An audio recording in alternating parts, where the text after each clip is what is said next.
The sound of rushing water drowned out Garrett Wyatt's panicked screams as the swollen river pulled her deeper into its churning depths. She had only stopped to fill her canteen, never expecting the riverbank to crumble beneath her feet on this spring morning in 1875. Now the 22-year-old fought desperately against the current, her sodden dress weighing her down like an anchor as the swirling rapids of the Gila River slammed her against half-submerged rocks, each impact stealing her breath and strength. Thomas Young spotted the flicker of movement from his position on the ridge above the river. The 30-year-old cowboy had been tracking a stray calf from the Double R Ranch when something caught his eye, an unnatural splash of color against the muddy waters.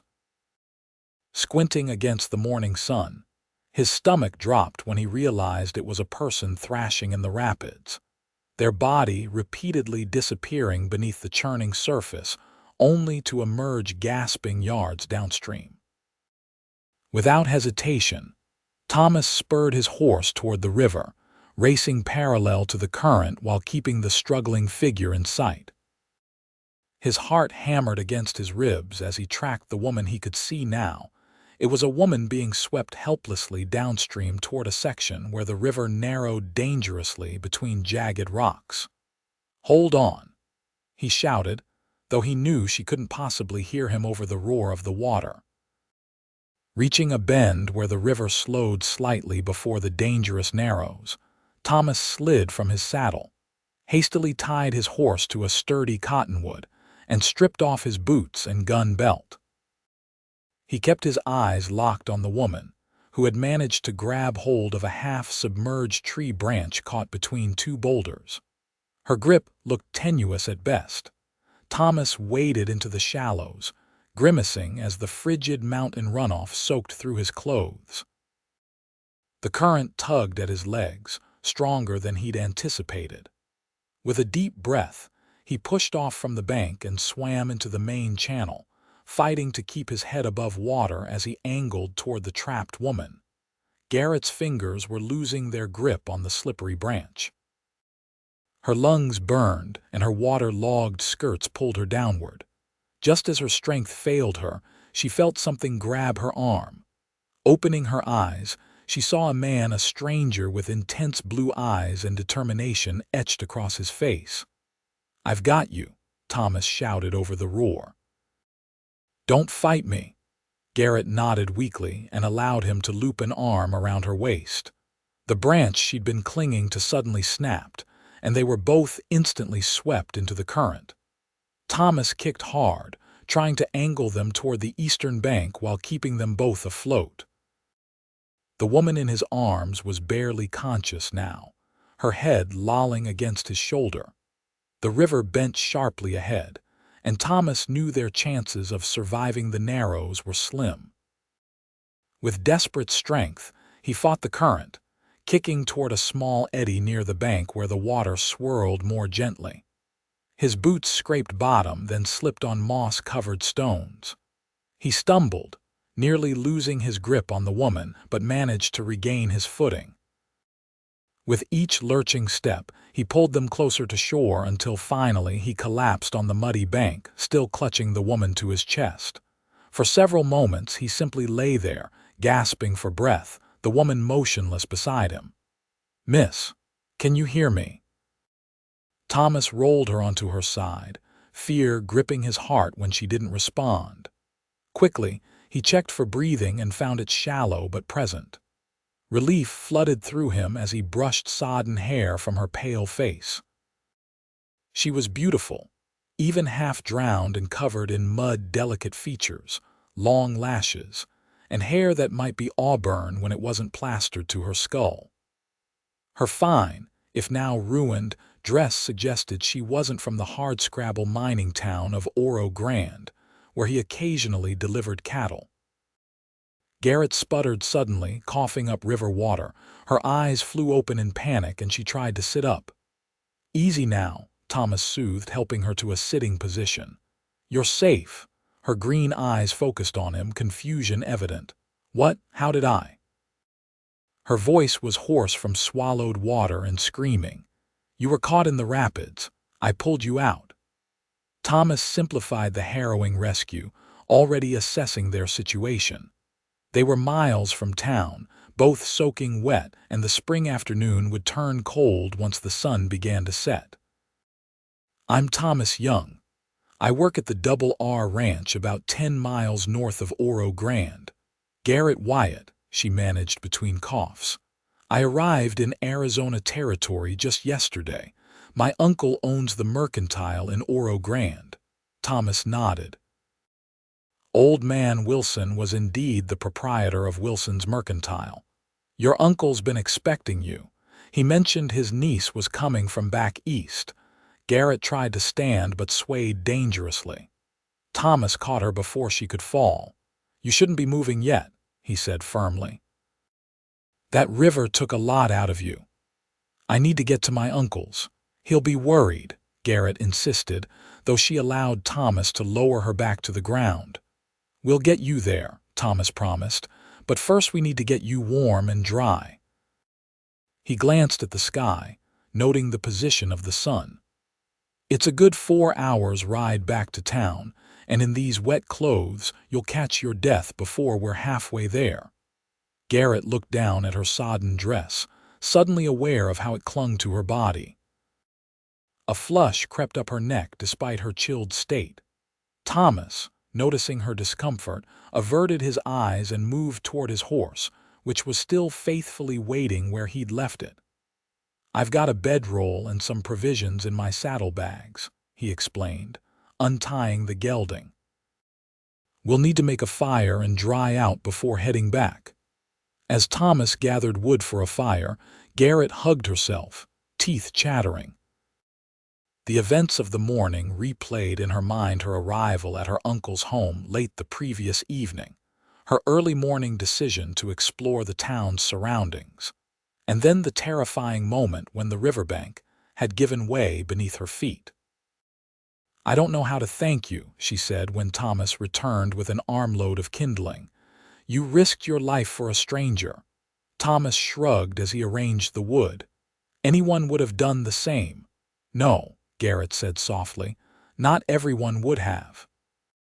She'd seen enough of the world during her journey west to know that good men like Thomas Young were rarer than people believed. By the time Thomas had a fire blazing, Garrett's shivering had intensified. Concern creased his brow as he rummaged through his saddlebags, producing a worn but clean shirt and a blanket.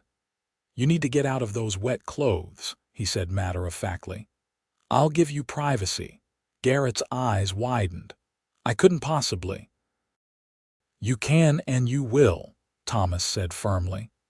"I didn't fish you out of that river just to let you die of exposure. I'll walk down to check the river while you change."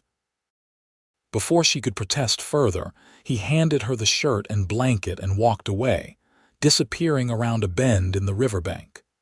Garrett stared after him for a moment, then looked down at her ruined dress. The practical part of her mind knew he was right. With trembling fingers, she began to undo the sodden buttons.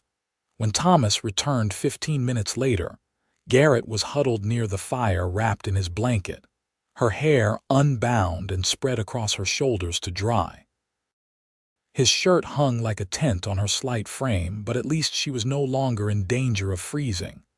Her wet clothes were laid out on nearby rocks to dry. "Better?" Thomas asked, keeping a respectful distance. Garrett nodded, color returning to her cheeks. "Much, thank you." Thomas sat on the opposite side of the fire and removed his wet shirt, hanging it on a branch to dry. Garrett tried not to stare at his tan torso, marked with scars that told of a life spent working outdoors. He kept his wet trousers on, sacrificing his own comfort for her modesty. "Are you from back east?" Thomas asked as he pulled jerky and hardtack from his saddlebag, offering her a portion. Garrett accepted the simple fare gratefully. "Boston. My parents passed last winter influenza. Uncle Wilson is my only remaining family." She took a small bite of jerky. I've never been west of the Mississippi before this journey. And your first day in Arizona territory, you decide to go swimming in the Gila River, Thomas said with a hint of a smile. Despite everything, Garrett laughed. Not my wisest decision. I only wanted to see the landscape before settling into work at the mercantile. The territory has its beauty, Thomas agreed, but it can kill you quick if you're not careful. The river, the heat, the critters, they all demand respect. They talked as their clothes dried, Thomas sharing stories of cattle drives and life on the ranch, Garrett speaking of her journey west and her hopes for a fresh start. As the afternoon wore on, Garrett found herself increasingly drawn to this quiet, capable man who had saved her life without hesitation. "How did you come to be a cowboy?" she asked. Thomas poked at the fire before answering. "War ended, and I didn't have anything to go back to in Tennessee. Headed west like a lot of other men, found I had a knack with cattle." He didn't elaborate on which side he'd fought for, and Garrett didn't ask. The war had ended 10 years ago, but its shadows still lingered across the nation. By late afternoon, their clothes were dry enough to travel. Thomas turned his back while Garrett changed behind a cluster of rocks, donning her dress, which was stiff with dried river mud but serviceable. "It'll be past nightfall when we reach town," Thomas warned as he saddled his horse. "Your uncle will be worried sick." "He might not even know I'm missing," Garrett replied. "He was still asleep when I left this morning, and I left a note saying I was exploring." Thomas lifted Garrett onto his horse before mounting behind her. The close proximity made her acutely aware of his strength, the solid wall of his chest against her back. "Hold on," he instructed, and she gripped the saddle horn as they set off at a steady pace. As Thomas had predicted, the sun was setting by the time the lights of Oro Grande came into view. The mining town was nestled in a valley, its scattered buildings glowing warmly in the twilight. Despite her exhaustion, Garrett felt a flutter of excitement at the sight. This would be her home now. They rode directly to Wilson's Mercantile, a substantial 2-story building on the town's main street. Light spilled from its windows, and even before they dismounted, the door flew open to reveal a stocky, bearded man in his 60s, Samuel Wilson, Garrett's uncle. "Garrett," he exclaimed, rushing forward as Thomas helped her down from the horse. "Dear God, girl, what happened to you? I've had half the town out looking." "I'm fine, Uncle Sam," Garrett assured him, though her voice betrayed her exhaustion. "Thanks to Mr. Young." Samuel Wilson turned his attention to Thomas, recognition dawning. "Young from the Double R." When Thomas nodded, Wilson clasped his hand firmly. "What happened?" "River accident," Thomas replied simply. "Miss Wyatt was caught in the rapids. I happened to be riding nearby." "He's being modest," Garrett interjected. "He jumped into the river and saved me from drowning. I owe him my life." Wilson's expression grew grave. "Then I owe you a debt I can never repay, son. Please come inside. My housekeeper will fix you both something hot to eat." Thomas hesitated, glancing at the darkening sky. "I should get back to the ranch." "Nonsense," Wilson insisted. "It's too dark to ride safely and you're both exhausted. I've got a spare room above the store. At least stay for a hot meal." Something in Garrett's expression, hope, perhaps, or simple gratitude, made Thomas reconsider.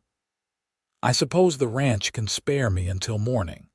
Wilson's housekeeper, Mrs. Ortiz, fussed over them both, preparing a hearty stew and hot coffee while Garrett went upstairs to change into clean clothes. When she returned, her hair neatly braided and wearing a simple blue dress, Thomas found himself momentarily speechless. Cleaned up from their ordeal, Garrett Wyatt was not merely pretty but stunningly beautiful. Over dinner, Wilson explained how he'd begun to worry when Garrett hadn't returned by noon, and by mid-afternoon had organized several townsmen to search for her. "If you hadn't found her," The old man's voice trailed off, emotion making it difficult for him to continue. "But he did," Garrett said softly, her eyes meeting Thomas's across the table. Something unspoken passed between them, a connection forged in those desperate moments in the river. After the meal, Wilson insisted Thomas take the spare room for the night. "Least I can do," he said gruffly. "Besides, I'd like to show my appreciation more formally tomorrow. The Double R gets its supplies from my store. I think we can arrange a discount for your outfit." Thomas tried to protest that no reward was necessary, but Wilson wouldn't hear of it. That night, lying in the narrow bed above the mercantile, Thomas found himself thinking of Garrett Wyatt, her courage during the ordeal, the sound of her laughter when they'd talked by the fire, the way her eyes had held his over dinner. It had been a long time since Thomas had allowed himself to think of any woman as more than a passing acquaintance. Life as a cowboy didn't lend itself to courtship or settling down. In her own room, Garrett sat by the window, looking out at the stars above Oro Grande. Her body ached from the battering it had taken in the river, but her mind was curiously at peace. She had come west seeking a new beginning, never imagining how dramatically that beginning would unfold. As she drifted toward sleep, her last thoughts were of Thomas Young's strong arms around her, keeping her safe against the river's fury. Morning brought clear skies and the bustle of a town coming to life. Thomas rose early, intending to depart without disturbing the household, but found Wilson already in the store preparing to open for the day. "Thought you might try to slip away," the older man said with a knowing smile. "Coffee's hot in the kitchen. Garrett's already up." Thomas found her setting the table for breakfast, her movements graceful despite the bruises that marked her arms from yesterday's ordeal. She looked up when he entered, a smile brightening her face. "Good morning," she said. "I hope to thank you properly before you left." "No thanks necessary," Thomas replied, accepting the cup of coffee she offered. "I'm just glad I was there." They ate breakfast together, Wilson joining them after opening the store to his first customers. The conversation flowed easily, and Thomas found himself reluctant to leave when the meal ended. There was something about Garrett Wyatt that drew him: her intelligence, her quiet strength, the way she listened intently when others spoke. "I should get back to the ranch," he finally said, rising from the table. "Mr. Reynolds will be wondering where I've gotten to." Wilson nodded. "I've prepared some supplies for you to take back. No arguments," he added when Thomas began to protest. "And you tell Hank Reynolds he's got credit at my store whenever he needs it." Outside, as Thomas prepared his horse, Garrett stood nearby, watching him work. "Will you come back to town soon?" she asked, her voice casual though her eyes betrayed her interest. Thomas tightened the cinch before answering. "The ranch sends someone to town for supplies every couple of weeks. I could volunteer for the next run." "I'd like that," Garrett said simply. Thomas mounted his horse, looking down at her. "Be careful around that river," he said with a small smile. "I believe I'll admire it from a safe distance from now on," she replied, returning his smile. As Thomas rode out of Oro Grande, he found himself already counting the days until he might return. There was something about Garrett Wyatt that had gotten under his skin, something that made him want to know her better.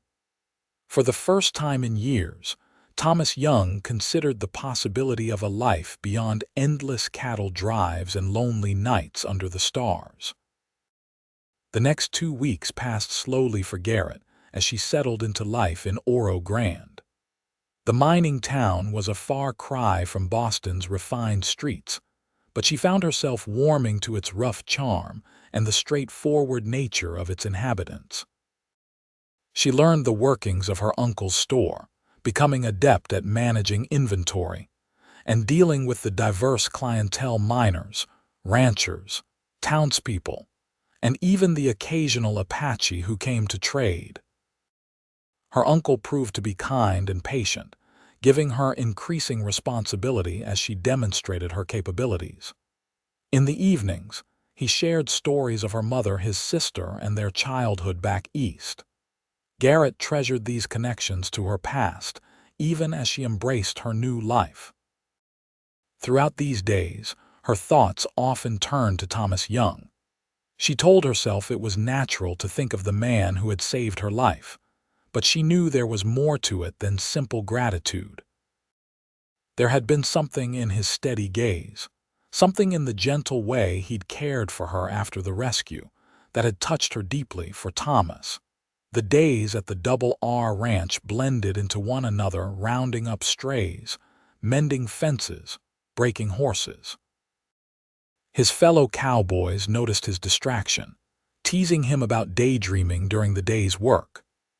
Hank Reynolds, the ranch owner, had been impressed by Wilson's generosity and even more by Thomas's heroism, though Thomas downplayed the rescue whenever it was mentioned. "You saved the old man's only kin," Reynolds said one evening as they sat by the bunkhouse fire. "Don't be surprised if he starts thinking of you as family." Thomas just nodded, not trusting himself to speak about Garrett without revealing too much of his feelings. The truth was, he could hardly wait for the supply run to town, scheduled for the end of the week. Reynolds had already asked him to handle it, noting with a knowing look that Thomas seemed eager to check on the young lady's recovery. When Friday finally arrived, Thomas rose before dawn, taking extra care with his appearance before heading out. He arrived in Oro Grande by mid-morning, his heart quickening as Wilson's mercantile came into view. He tethered his horse outside, took a deep breath to steady himself, and pushed open the door. The bell above the door jingled, announcing his arrival. Several customers browsed the shelves, but Thomas's eyes immediately found Garrett. She stood behind the counter, helping an elderly woman select fabric. When she looked up and saw him, her face lit with a smile that made his pulse race. "Mr. Young," she said, excusing herself from the customer and coming toward him. "What a pleasant surprise." "Miss Wyatt," he replied, removing his hat. "I've come for supplies for the ranch, of course." Her eyes held his for a moment longer than necessary. "Uncle Sam is out back. I can help you with your order." As they moved through the store gathering supplies, their conversation moved easily from business to more personal matters. Thomas told her about life on the ranch, and she shared stories of her adjustment to Oro Grande. Neither mentioned the river rescue directly, but it hung between them, an unspoken bond. "Are you staying in town tonight?" Garrett asked as she tallied his purchases. "I had planned to head back before dark," Thomas replied, though the disappointment in her eyes made him reconsider. "But I suppose I could stay if there's reason to." "There's to be a social at the church this evening," she said, a hint of color rising in her cheeks. "Nothing fancy, just music and refreshments. I thought perhaps, if you'd like to attend." "I'd be honored to escort you," Thomas said, surprising himself with the formality of his response. It had been years since he'd attended any social function, let alone escorted a lady. Garrett's smile was worth any discomfort he might feel.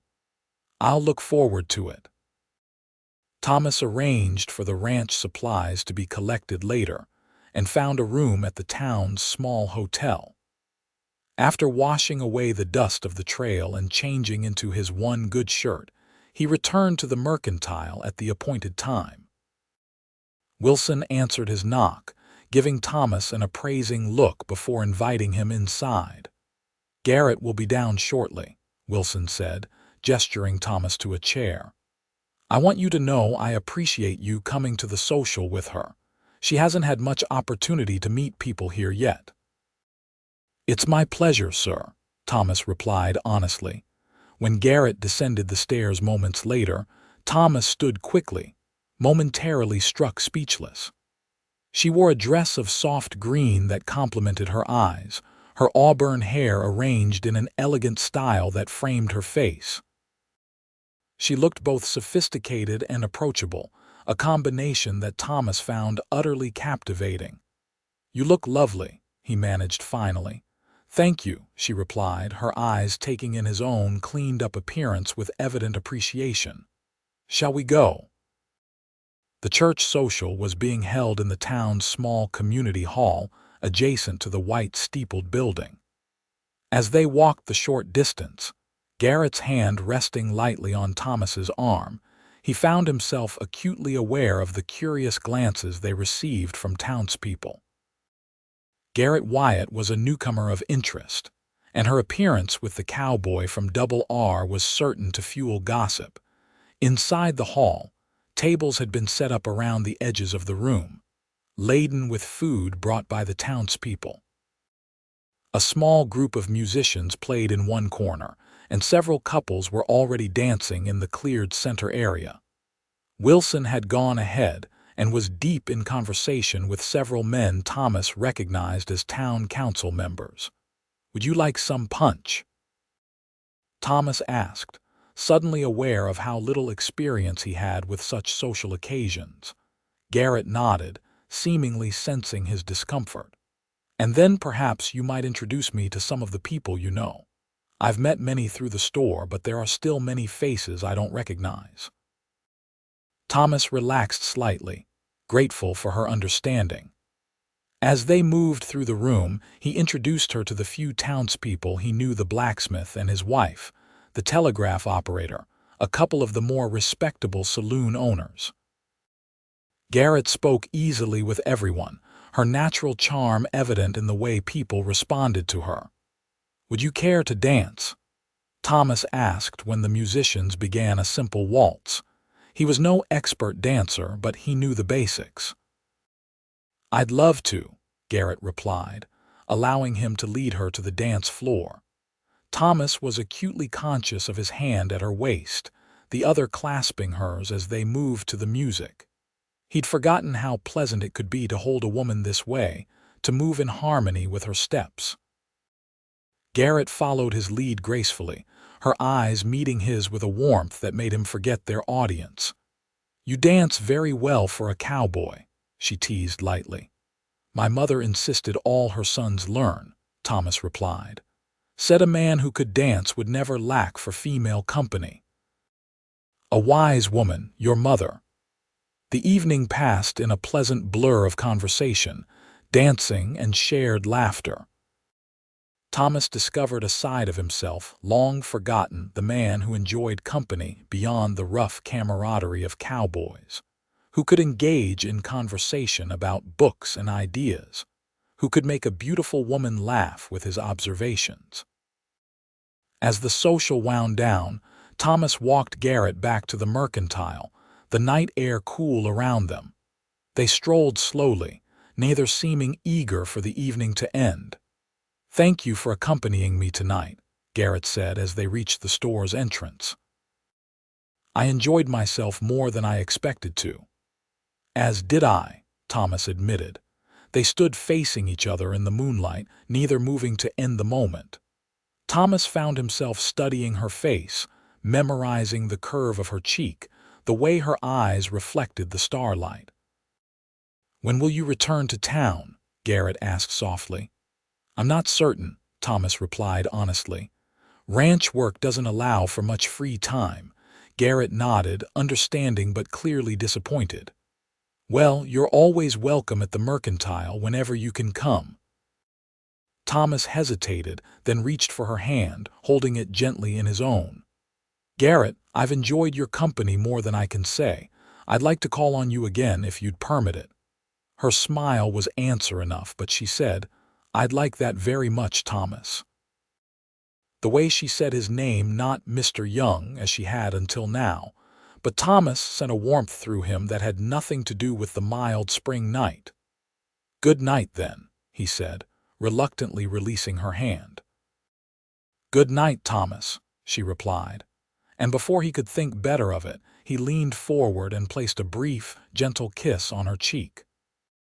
The surprise in her eyes was followed by a look that would stay with Thomas during the long ride back to the ranch the next day, a look of pleasure and promise, of possibilities yet to unfold.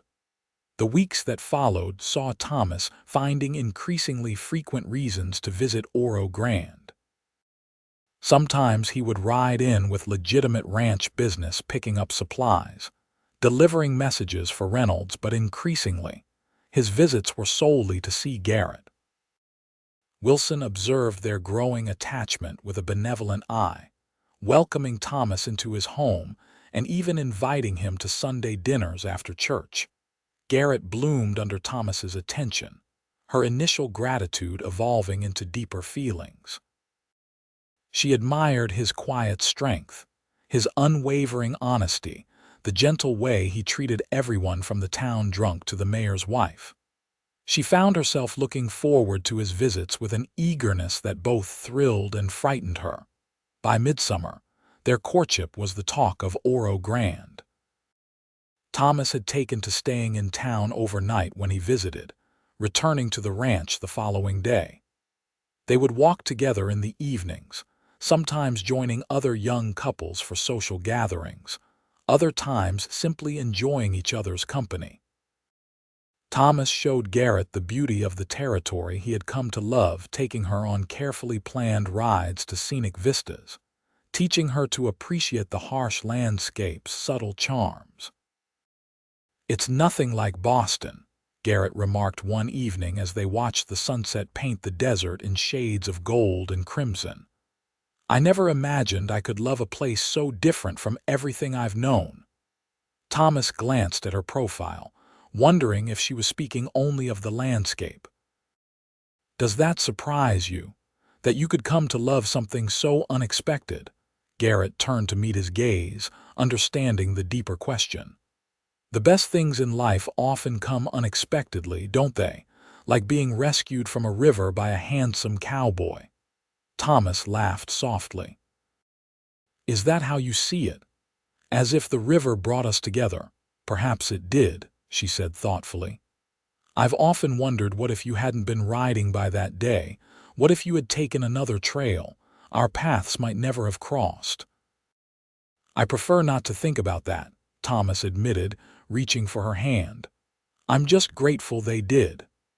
As summer progressed into fall, Thomas found himself facing a decision.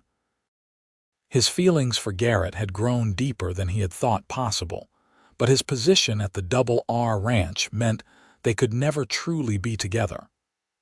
Cowboys didn't marry, the life was too unstable, the pay too meager to support a family. If he wanted a future with Garrett, something would have to change. The opportunity came unexpectedly. Hank Reynolds called Thomas into his office one crisp October morning, settling behind his desk with an uncharacteristically serious expression. "Young, you've been with me for 5 years now," Reynolds began. "Best hand I've ever had, reliable to a fault." "Thank you, sir," Thomas replied, wondering what was coming. "I'm not blind, son. I've seen how often you ride into Oro Grande these days, and it ain't for the whiskey." Reynolds leaned forward. "Your sweet on Wilson's niece been that way since you pulled her from the river." Thomas didn't deny it. "Yes, sir." "You thinking of making it official, asking for her hand?" The question caught Thomas off guard, though he'd been considering it privately for weeks. "I've been thinking on it, but a cowboy's life isn't suited to marriage." Reynolds nodded. "Which brings me to my proposition. My foreman, Davis, is retiring end of the month, moving back east to be with his daughter's family." He fixed Thomas with a steady gaze. "I want you to take his place." Thomas stared, momentarily speechless. Foreman was a considerable step up, better pay, a separate cabin instead of the bunkhouse, and most importantly, a position that could support a family. "It's a big responsibility," Thomas said finally. "One you're ready for," Reynolds countered. "You know this ranch better than anyone except me. The men respect you. And," he added with a small smile, "the position comes with that cabin by the east pasture, Plenty of room for a wife, maybe some young'uns down the line. Thomas felt a surge of hope. I'd be honored, Mr. Reynolds. Good. Davis will show you the ropes these next few weeks. Reynolds stood, indicating the conversation was over, but added, and young, when you ride into town to see Miss Wyatt this weekend, you might want to stop by the jeweler's first. That Saturday, Thomas rode into Oro Grande with the weight of a small box in his pocket and nervous anticipation in his heart. He'd spent more than he could afford at the jeweler's, selecting a simple gold band set with a small ruby that reminded him of Garrett's hair in the sunlight. He found her at the Mercantile as always, but today he'd arranged with Wilson to take her for a ride to the spot where they often watched the sunset. Wilson, knowing Thomas's intentions, had readily agreed, his eyes twinkling with approval. You seem preoccupied today, Garrett observed as they rode side by side along the trail that led to their favorite overlook.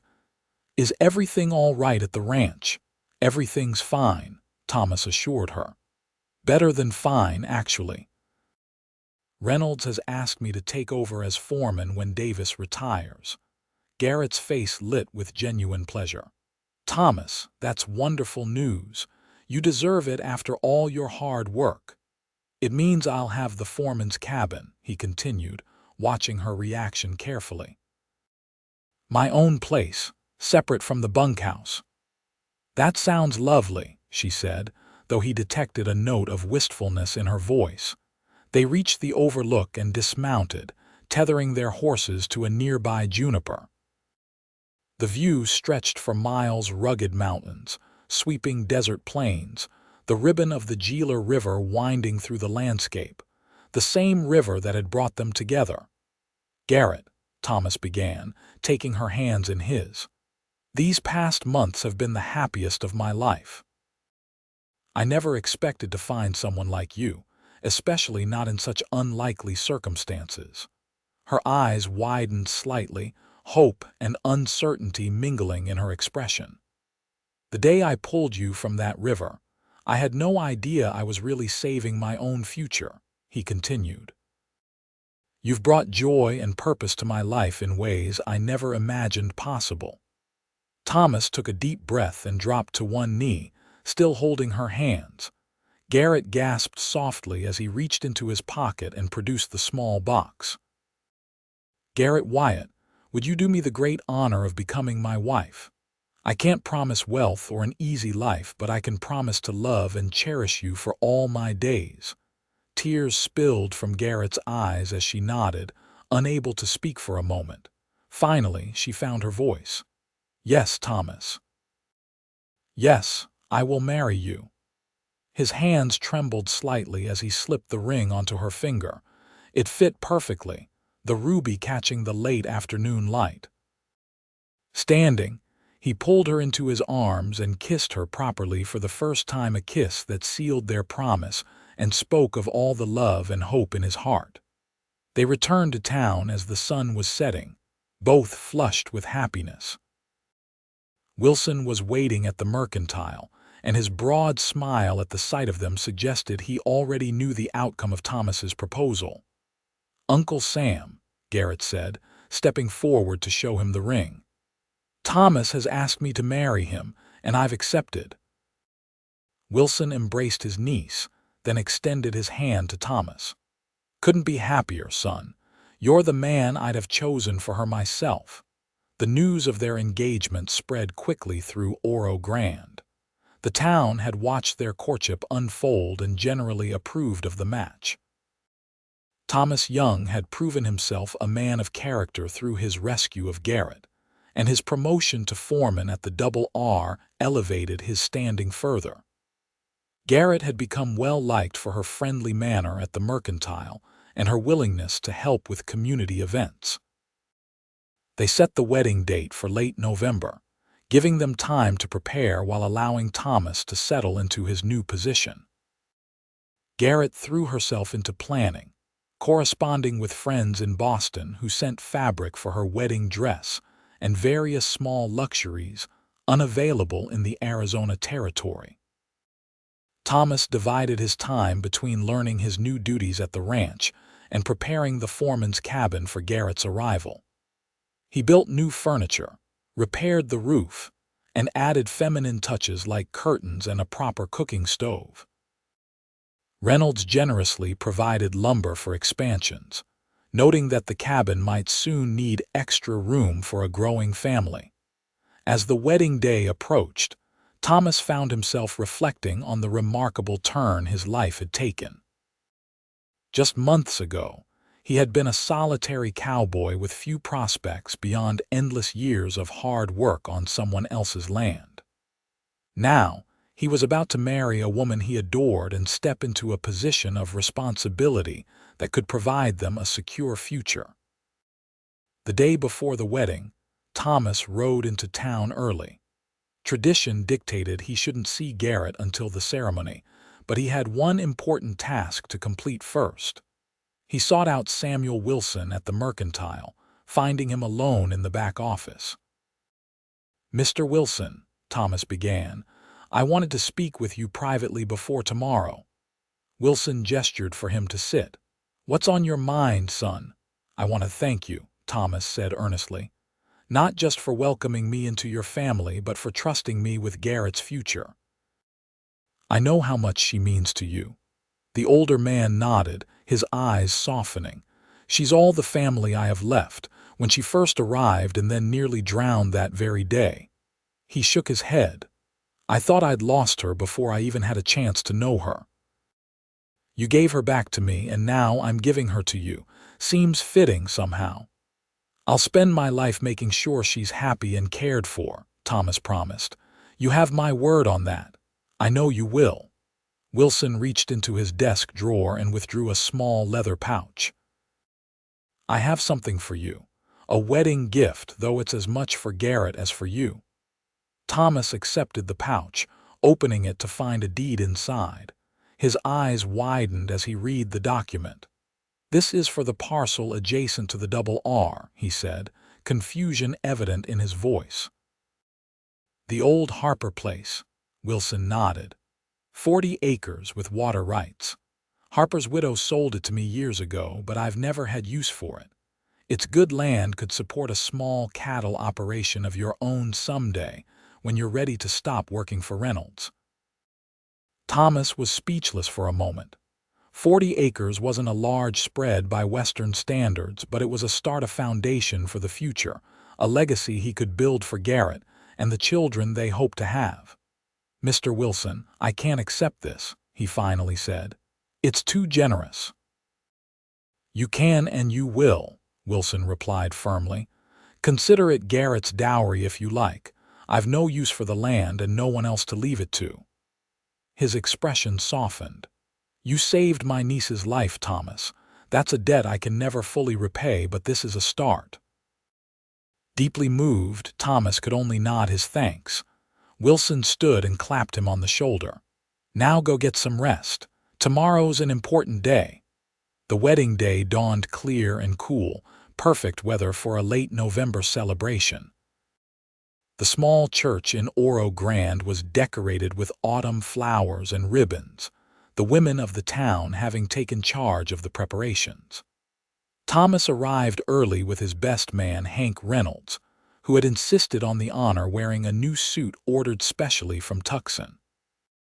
As the church filled with guests, ranch hands from the Double R, townspeople who had become friends, even a few of the local miners who traded at Wilson's store, Thomas stood at the altar, a curious mix of nervous energy and absolute certainty filling him. This was right. This was meant to be. When the church door opened and Garrett appeared on her uncle's arm, Thomas felt his breath catch. She wore a dress of ivory silk that flowed around her like water, her auburn hair crowned with a wreath of small white flowers. But it was her face that held him transfixed, radiant with happiness, her eyes finding his immediately across the crowded room. As Wilson placed Garrett's hand in his, Thomas felt a profound sense of completion. The journey that had begun in the churning waters of the Gila River had led them here, to this moment of promise and new beginnings. The ceremony itself was simple and heartfelt. They exchanged the traditional vows, their voices clear and unwavering. When the pastor pronounced them husband and wife, Thomas kissed his bride with a tenderness that brought tears to more than a few eyes in the congregation. The celebration afterward was held in the town's community hall, transformed by willing hands into a festive space with tables of food, decorations, and an area cleared for dancing. The entire town seemed to have turned out to wish them well, creating an atmosphere of genuine warmth and community joy. "Mrs. Young," Thomas said quietly during a moment when they were relatively alone, savoring the sound of her new name. "Are you happy?" Garrett's eyes shone as she looked up at him. "Happier than I ever dreamed possible. And you, Mr. Young, any regrets about fishing me out of that river?" "Only that I didn't find you sooner," he replied, drawing her close for another kiss, heedless of the approving smiles around them. As evening fell, they slipped away from the celebration, riding in a borrowed buggy to their new home, the foreman's cabin at the Double R, now transformed into a cozy dwelling for the newlyweds. Thomas carried Garrett across the threshold, both of them laughing at the traditional gesture. Inside, Garrett looked around in wonder at the home Thomas had prepared for them, simple but comfortable, with touches that showed how much thought he had put into making it welcoming for her. A quilt from her Boston home lay across the new bed. Curtains she had sewn herself hung at the windows. On the table stood a vase of late-blooming wildflowers. "It's perfect," she said softly, turning to embrace him. "Everything is perfect." In the quiet privacy of their new home, they discovered each other fully for the first time, the gentle exploration of new lovers. The passion that had been building between them for months finally finding expression. Thomas marveled at the softness of her skin, the trust in her eyes as she gave herself to him. Garrett discovered the tender heart that beat beneath Thomas's strong exterior, the depth of emotion he expressed in touches and whispered words of love. Later, as they lay entwined in the darkness, Garrett's head resting on his chest, Thomas thought about the remarkable chain of events that had brought them to this moment. A chance decision to track a stray calf, a glimpse of movement in a dangerous river, a split-second choice to dive into the churning waters, small moments that had altered the course of both their lives forever. "What are you thinking about?" Garrett murmured, sensing his contemplative mood. "How lucky I am," Thomas replied, stroking her hair. "How one moment can change everything." She propped herself up on an elbow, looking down at him in the moonlight that filtered through the window. The river," he agreed. "It tried to take you, but instead it gave you to me." "Strange how life works sometimes." "Not strange," Garrett said, leaning down to kiss him softly. "Fate." Their first year of marriage passed in a blur of adjustments and joys. Thomas thrived in his role as foreman, earning the respect of the ranch hands and the continued confidence of Hank Reynolds. Garrett divided her time between helping at the mercantile and making their cabin into a true home. She planted a garden, learned to cook Western-style meals, and became friends with the wives of other ranch employees. They began to plan for their future, visiting the 40 acres Wilson had given them and discussing how they might eventually develop it into their own small ranch. Thomas started setting aside a portion of his earnings to buy cattle when the time was right, and Garrett learned about land management from books her uncle ordered from back east.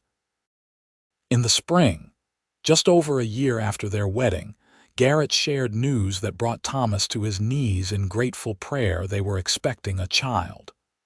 The pregnancy progressed well, with Garrett glowing with health and happiness as their baby grew within her. Thomas became even more protective, insisting she cut back her hours at the mercantile and hiring a local girl to help with the heavier household chores.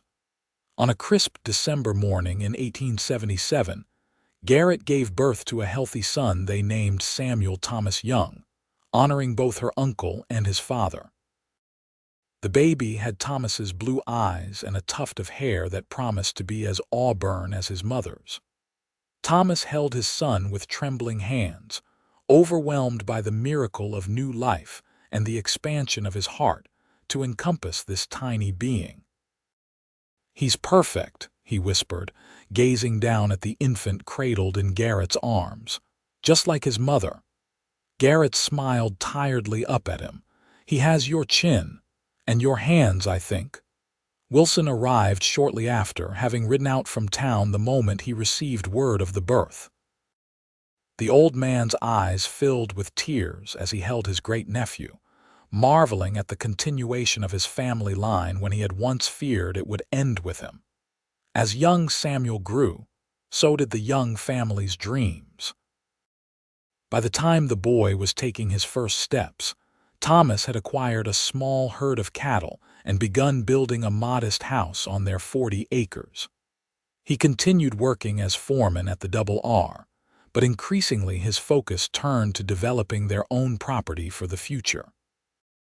Garrett gave birth to their second child in the summer of 1879, a daughter they named Elizabeth Rose, who had her father's quiet temperament but her mother's expressive green eyes. With 2 healthy children and their own land beginning to prosper, Thomas and Garrett counted themselves truly blessed. Life in the Arizona Territory was never easy. They faced droughts that threatened the cattle, occasional tensions with bands of Apache who passed through the region, and the normal hardships of frontier life.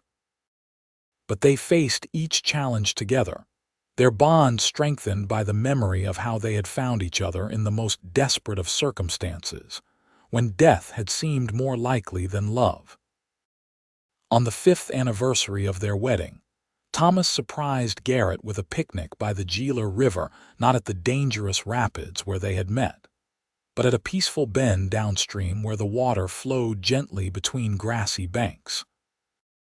Their children played nearby under the watchful eye of Wilson, who had insisted on accompanying them to give the couple some time alone. 5 years, Garrett marveled, leaning against Thomas's shoulder as they sat on a blanket overlooking the water. "Sometimes it feels like yesterday that you pulled me from the river. Other times it seems like I've always been here with you." Thomas wrapped his arm around her, pulling her close. "These have been the best years of my life. You, the children, our home, everything I never knew I wanted until I found you." Garrett turned in his embrace, meeting his eyes with the same warmth that had captivated him from the beginning. "Do you remember what you told me on our wedding night? About the river giving me to you instead of taking me away?" He nodded. "I still believe that." "So do I," she said softly. "And I thank God every day that you were brave enough to jump into those rapids. Most men wouldn't have risked it." "For you," Thomas said, touching her cheek gently, "I'd do it again in a heartbeat." As the sun began to set, painting the landscape in shades of gold and crimson, they gathered their children and headed home, not to the foreman's cabin where they had begun their life together, but to their own ranch house on their own land. Samuel rode proudly in front of his father on Thomas's horse, while Elizabeth dozed in her mother's arms on Garrett's gentler mare. Wilson followed behind on his wagon, contentment evident in his weathered face as he watched the family he had gained through one man's courage and one woman's survival. The ranch they had built together was modest by some standards, a comfortable house, a small but growing herd of cattle, fields of hay and corn to supplement the grazing. But to Thomas and Garrett Young, it represented everything they had hoped for when they exchanged their vows: a home, a legacy for their children, and the daily blessing of a love born in the most unlikely of circumstances. That night, after the children were tucked into bed and Wilson had returned to town, Thomas and Garrett stood on their porch, looking out at the land that was now truly theirs. Stars scattered across the vast desert sky, the same stars that had witnessed their first meeting, their courtship, their wedding, and now the life they had built together. "I love you, Thomas Young," Garrett said, her voice soft in the desert night.